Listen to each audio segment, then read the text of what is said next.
I have a question about, just like, Sorry, you can't ask any questions. about small groups. Yeah. For churches that are like, so our youth ministries, like 20, 25 kids, middle school, high school combined, church about 225. I'm in Roanoke, Virginia, which is a small city, but still very much small town type of people.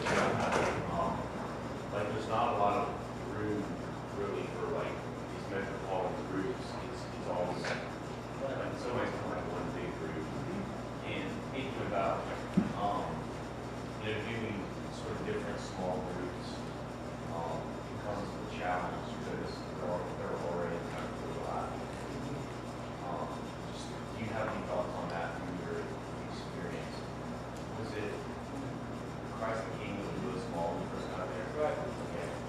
Just sort of that process of, of going from stage 1 to a 3, 4. Yeah, with that kind of demographic. Yeah. Yeah, how established are the students in the mission? I mean, I would say we're a stage 3, but we're just a smaller group. Yeah. I'm not at the point where we have leadership. I mean, there were 2, 3 sophomores that could be leaders, but it's not big enough group to be leaders. I mean, I might go to them individually and ask their thoughts, but But, well, think about leadership, though, is not as you needing as they do. Like, think about it in terms of, you should be developing, if it's going to stage 3, you should be developing leadership. But, how many is the question, right? So, you don't want the entire group, you don't want it to be something where you're like, we have 15 leaders. The other 10 students are like, okay, this is a terrible group, right? yeah.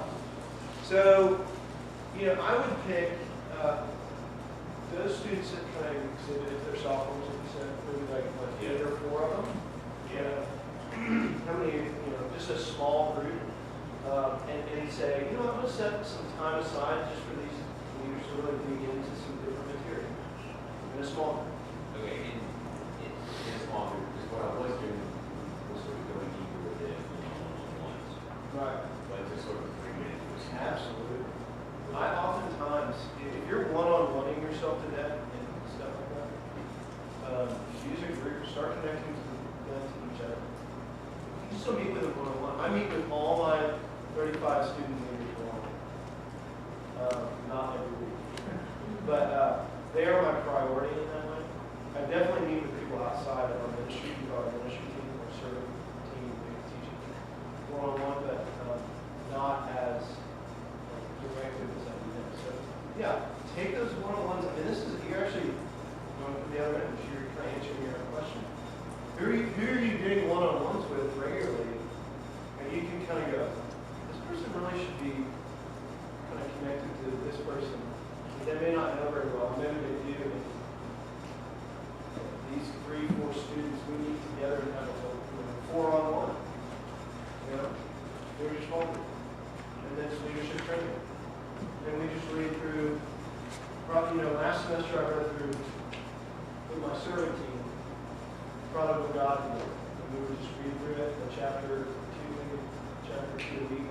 We come in and really I help them develop a framework of how do you enter into our larger meetings in this campus with an understanding of who's the elder brother, who are the younger brothers, and who are you? How do you care for them? Right? So just, there's an idea that deep. Now, were these for you, college and university,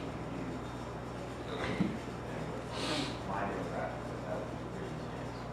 I do show for Okay. I still do. I'll do co-ed for our leadership. Okay. But a lot of pretty much all other Bible studies. Except for the senior Bible studies. Okay. But to keep it the same sex with sort of early, I think you get girls through some leadership development. Right. Absolutely. I meet with just as many girls as I do guys. It's different from the individual. Yeah, I don't know. But I think you should. I think you should have co-ed possibly if you need it. If you're going to go into like vulnerability group, Yeah. if you're just doing leadership training, you can go ahead. There's no need to bring it up. But if you're doing like a vulnerability small group, you gotta get bring it up. Because those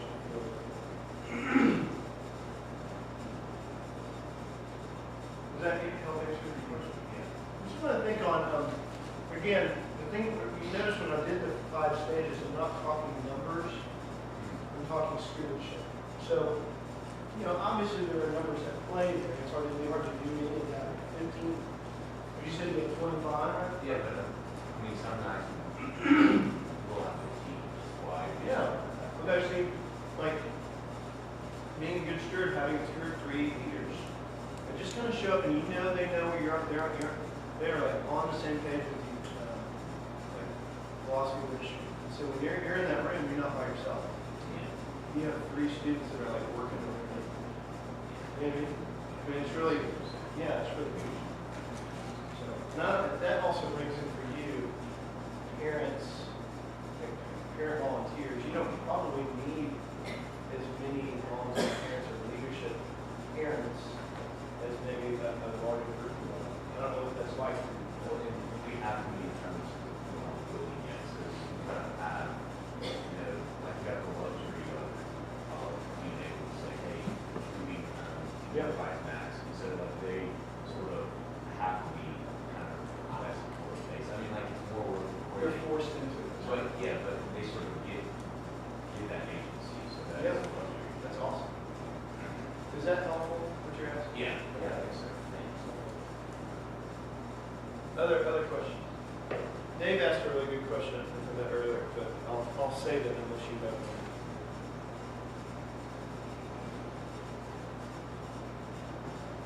He was asking actually about scheduling and how do you well, I guess a little bit deeper than that, categories. You may want to ask it out loud. Yeah, I was just asking for, I think the simplest way I asked was, what did a week for you look like when you were in ministry? And just the kind of categories to say, okay, I'm going to meet with, do this one-on-one, I'm going to do this so many times a week. And I just look for practical suggestions on a weekly calendar. Yeah, it's such a good question because he's not just asking scheduling, he's also saying, what are the priorities of your stage development? So this even goes into your question, like how are you visiting where there's at school, right? Like say you have 3 schools represented in your youth ministry, you should be going to their lunch every week, like to see them at lunch. Youth ministry is so different, than what I do, because pretty much that's the only time you can see them, except for at night, right? So you can hit large swaths of students at one time just going to their lunch and see their school and being where they're at. You may do this already. So you should build that into your week. You should build in, you should also build in times when you are really just sitting and thinking upon ministry and what you need to be, where your ministry is. Quiet time for you. Maybe you go to your favorite coffee shop.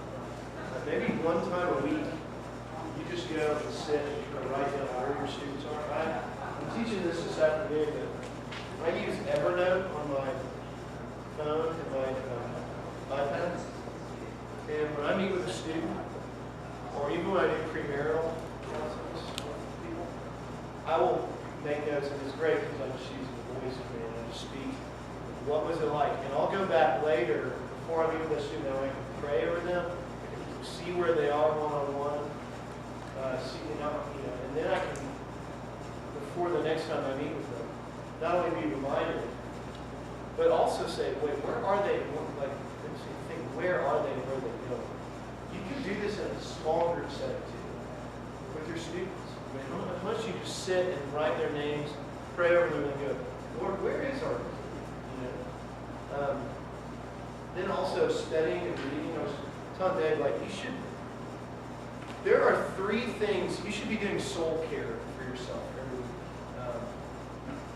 You should have rest, recreation, and relationships built into your week of ministry every week for you personally. Rest doesn't just mean sleeping, but like things that are restful to you. Maybe it is going to sitting and reading. Maybe it's a movie. Maybe you have, you do just have time that's just quiet, sitting at a desk in your office, but just you're not working on people. You're resting on yourself. Recreation. You should have hobbies that are outside of your students.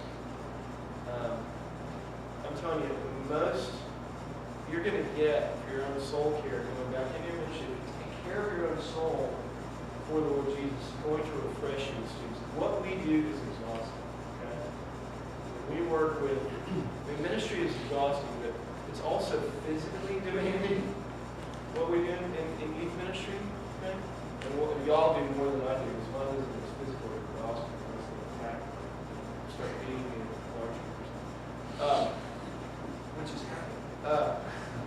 But also, relationships. Do y'all have friends where you're at?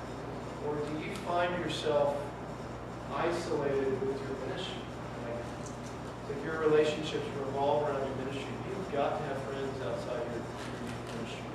And that aren't, I used to be, this is interesting, yes, this day, because it's like totally flashbacks to youth ministry. When I was I was telling him, when I was at Christ the King, it was a lot easier to have categories of caring for students than it was when I was at Park Cities.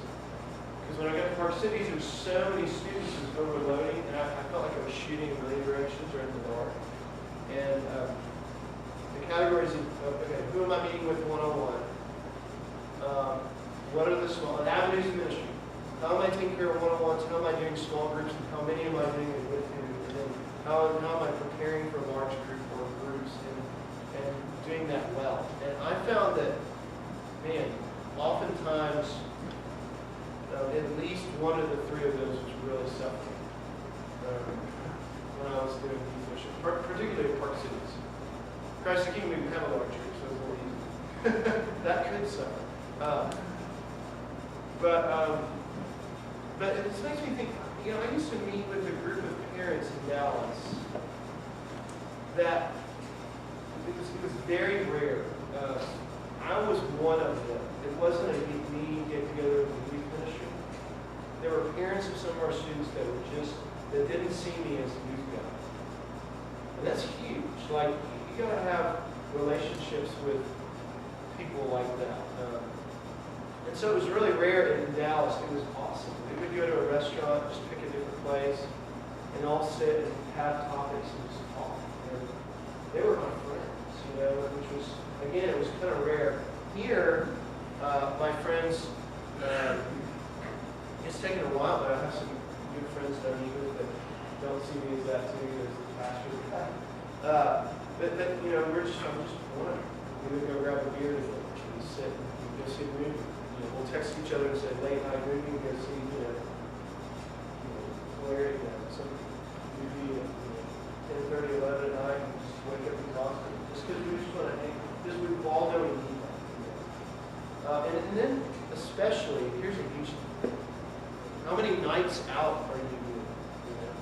If you have a wife and children, particularly, and you're doing too many nights out, you got to really guard those.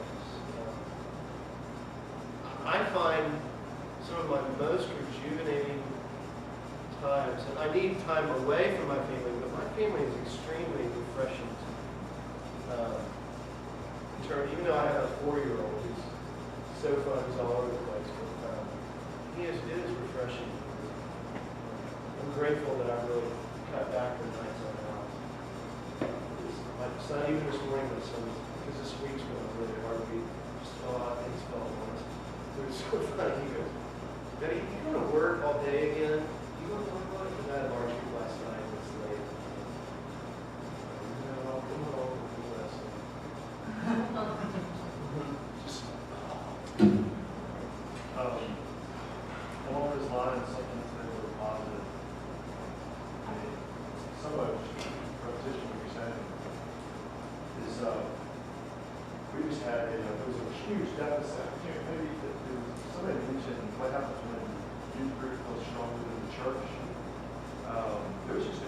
deficit of men's fellowship at our church.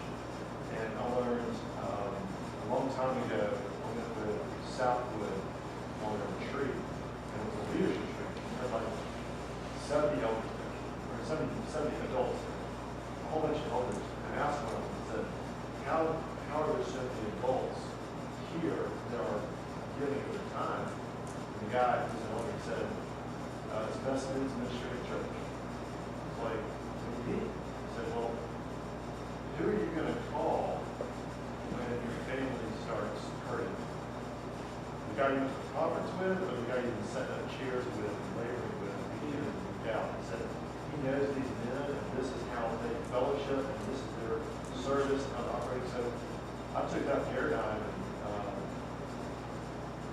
started doing beer in Godway, bringing guys in, and having this fellowship with them, rich fellowship, and then people who've been in the church for years are like, how do you have like second string, third string people who are ready and available? Because I'm not just asking them to pour out of a cup. You know, there's connection. That's fantastic.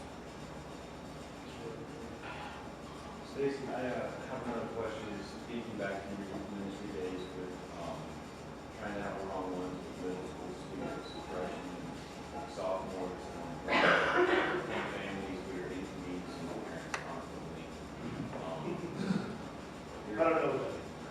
Like, I mean, during the school year, when we're busy in sports and scouts, like, how do you, I mean, do you think it's feasible to do multiple one-on-ones a day during during the school year? Yeah.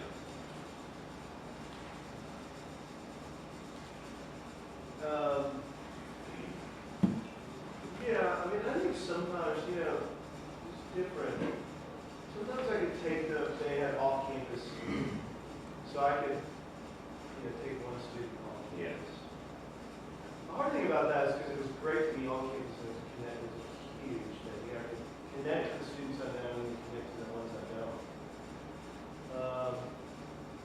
I really used a lot of my summers for that. Yeah. And now it's so opposite what y'all did. I mean, I remember those days, and it was really completely opposite to what I remember I do out. Low time, high time. But I really utilized my summers. I would do one-on-ones like crazy. I mean, I met a student that lived 30 to 45-minute drive away, and I would drive during the summer. I think I actually even did that a little bit during the year after school, because I don't think he was a Christian. His parents came to our church, and I just tell you what, I admit it's probably part of me, but when I have a real heart for the lost, so when I see that, I just over there. So yeah, you got to know when the rise and fall of your schedules. I think sometimes in the afternoons you can do that, but you're like you said, I mean, I think your nature to that a little bit. You got to respect their family a little bit more too in the afternoon. Because right after school it's like 1,000 things to drive to do. Maybe ask them to eat. I don't know if you ever stand up in your group and say, hey, if you're out there want to grab coffee or something like that, or if you're in a small group or you're trying to see a meeting with students, you say, hey, you kind of put it on the plate a little bit. But if you say, hey, I'd love to meet with you, let me know when you're available. And then sometimes I would go after them, if they had finished football, something like that, I'd go meet with them one-on-one, or on a Sunday afternoon. But I was back when the first part of youth ministry I wasn't there yet, I was just engaged, so I had a little more open time in the afternoons to do that. But you just kind of have to know their schedules. Yeah. That's hard when you're doing Right. It is that. And know their need. I mean, some students, I really find, if I meet 2-on-1, 3-on-1 with some students, I can connect with them. They don't need to have the really deep one-on-one moments.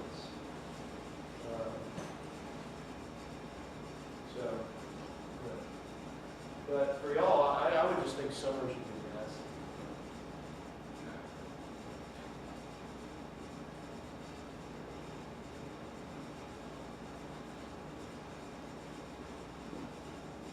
You know, one thing that made me think of a little bit about connecting the relationships with folks is if you're not doing, I mentioned this earlier when I was in Houston and did joining youth ministry things with other churches. Well, that's so encouraging because we did a fall retreat together. We had like 45, 50 students go. There were about 3 or 4 of us. And we didn't know each other that well. It was so fun for us to do it together. And let our students hang out for us to go, how you doing? How you doing? Like, over a weekend. And we would take turns teaching, like one of the 3 of us or 4 of us would just teach one of the talks. And it made it so easy, and it was so fun to connect, and to do something like this where you're like, okay, let's encourage each other. Should be doing that with each other too. The people around. Other questions? Just about anything about youth ministry, about small groups, whatever.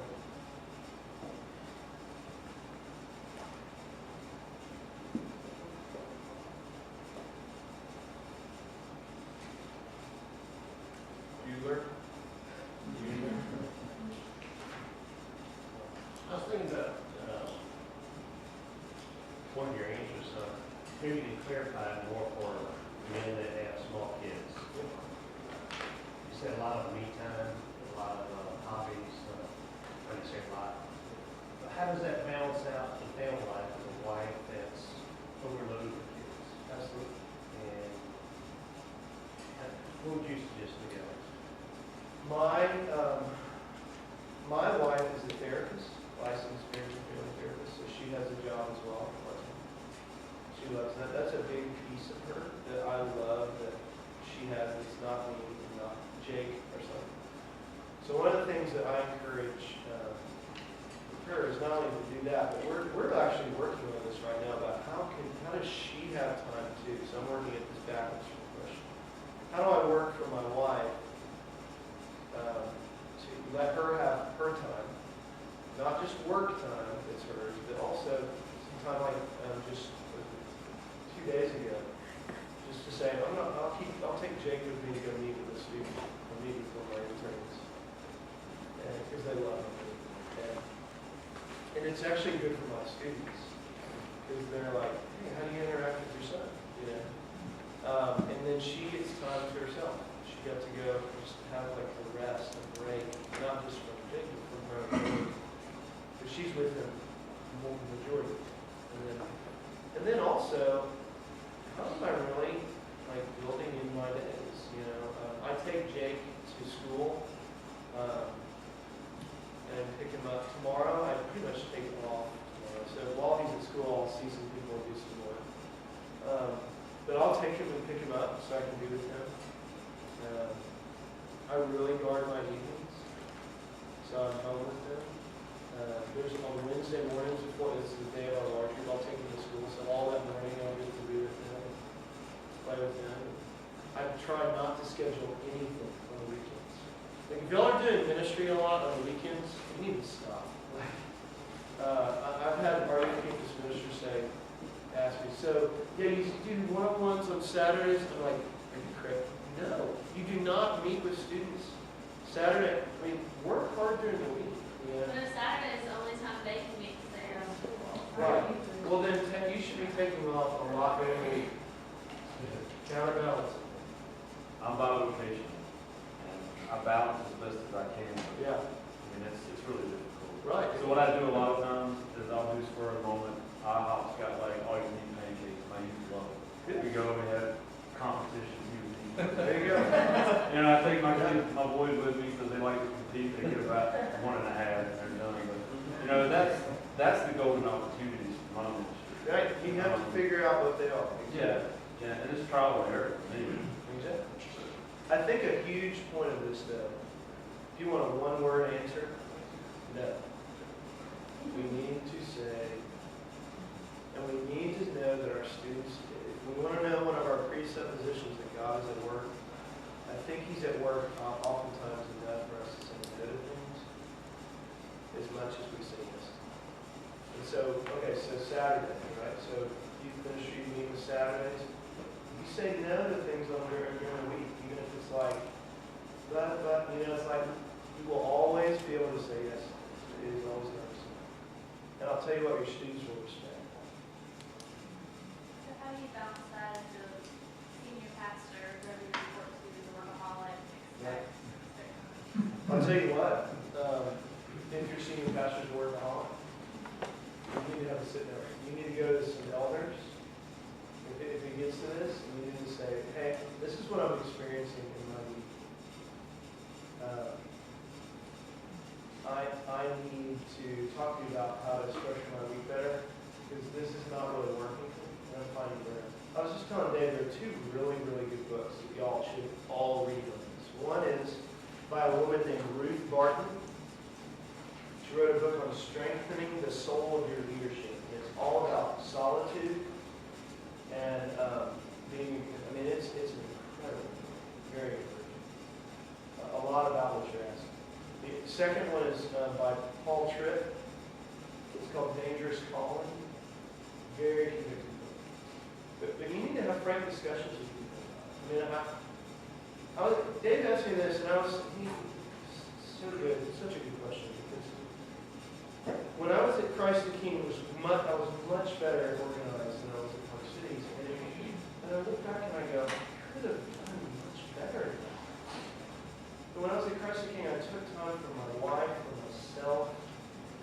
And then for some reason, when I had 350 students, why does that change so much? Now, let's just be honest with ourselves. I know we could do a little bit more, but why do we compromise us so much in that? When the way that we can, and in our families, the way we're strengthened in soul care is by being still, by being quiet, by being replenished. Like Sabbath isn't just the day, it's also being replenished with people that replenish us. And our families should do that as well. And other people around us should do this, friendships. So it is a balancing act, like you said. What's your name? Brian said, I mean, it's also knowing how it fits, and it is balancing, and it's hard, and it's a constant pushback. Yeah, and I mean, I have to work with my pastor, and the fortunate thing is, I work for one of my elders, my part-time job, so he's very flexible, less demanding, because business is business, you gotta get business done. But it's just like this weekend, I've been able to take time to reflect on my schedule, what's working, what's not working. So I go to my pastor and I say, okay, this is the way I need to redo my schedule because of this, and that. And I'm very quantitative in it so that he can see this is why. And then I go to my other boss, and say, this is what I'm going to do so that these two work together. And they always are flexible because, you know, they see what the main goal is nurturing these youth's mind. And I'll tell you what, modeling that by the way I care for my wife is my students without doubt know that my son and my wife are first, without question. I've texted them multiple times, say, I'm right now. You know, just even if I've had brain appointments, it's like, what? I kind of know what I need to know. And they know that. And here's what's great about it. They love it. Because I don't just say, I keep them separate. I let them in on it. And so they don't just say, oh, Stacy loves his. It's not that. They feel like they're a part of our family. It's really interesting that when Megan just had major hip surgery. So I don't just, say, I gotta go home. I'm like, y'all, we pray for my wife. This is what it's like. It's really tough. And, like, bringing them in on that. So they are part of the family. They're praying for Megan. They've asked me incessantly how she's doing. Love seeing her. Like, it's a part of that. And they love being inside of the walls, So it's not just what they know, but this is for her. Yeah, please. This is more of a comment. In our prayer group yesterday, one of the guys said, like his pastor said, you just need to go see a counselor on how to just schedule stuff. And he said he met with the counselor said, this is kind of by way of encouragement. He said, you realize there are people that like go to college and earn degrees on how to schedule. He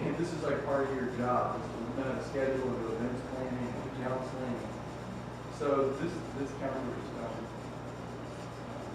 this guy, just know that like what we're talking about, this whole scheduling thing, this is tough. Oh, it's very tough. Yeah. And I mean, think about this. Like, one reason it's so tough is because, and I do not like, look, I've had an iPhone in my Mac, like, you know what I'm saying, like an Apple phone. So, I love these devices, but you've got to have me. Here's the question: are you in control of them, or are they in control? It is not that. I'm on Instagram. I'm on all those things. But here's the thing: we are so easily accessible that I now sometimes if I get a text and I'm like, you know what? I don't need to respond right away. Seriously, like, and this is not because it's different. This is your job, right? Like if it's like, okay, you know. But even it's like it's good for us to sit with the tension of, good. It's good for me to know limits. It's good for me to have rest, to have a rhythm of rest and work, and even in my entire day. So I really want to challenge y'all with that too. Is are you quick to respond? Everybody gets you at every moment? Or are there times I'll turn my phone off? And it feels great. So, and then there are times, see, my nature though is, and I'm like, I would meet with 25 people a week if I didn't know my limits. And God had to show me that. Slap in the face of grace. But, so my nature is to say yes a lot. But that's what you need to, you need to take inventory of your heart and life, your ministry. Especially if you have 25 students too, right? Then it's easy, everybody knows each other. It's not, there are some differences. But also, what are boundaries for you, right? I mean, it's like thinking through those, but if I'm also preaching children's nursery a little bit. Okay. When you're having more than he has, if you focus on, I mean, I'm sure like a lot of the guys in this room are in that mode where you would love, I mean, if you just focus on the youth part, then you can do it. But it's when you've been, your job's suddenly morphed into a lot more. Right. I'll tell you kind of, this is, we're over on the I'm on a Shepherd Community Prayer Presbytery. I'm a chaplain at Vanderbilt. We argue that. They're our Presbytery, right? I've got a wife and a 4-year-old son. I have probably 300 students in our mission. Meet with 35 on our mission team. Meet with about 15 to 20 students a week one-on-one. Preach large group. Have ministry team meetings an hour before that every week. Have 2 to 3 small groups I lead. Then I have small group training every week. So, okay, there's a lot of stuff. Right? A lot of hats. How do I multiply myself to do those things? So it's taken me a long time to think through this. I've been there 9 years by God's grace, but I have not met anything the same.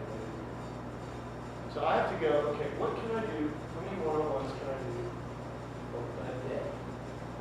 And then how do I find myself compromising my time by putting other people in?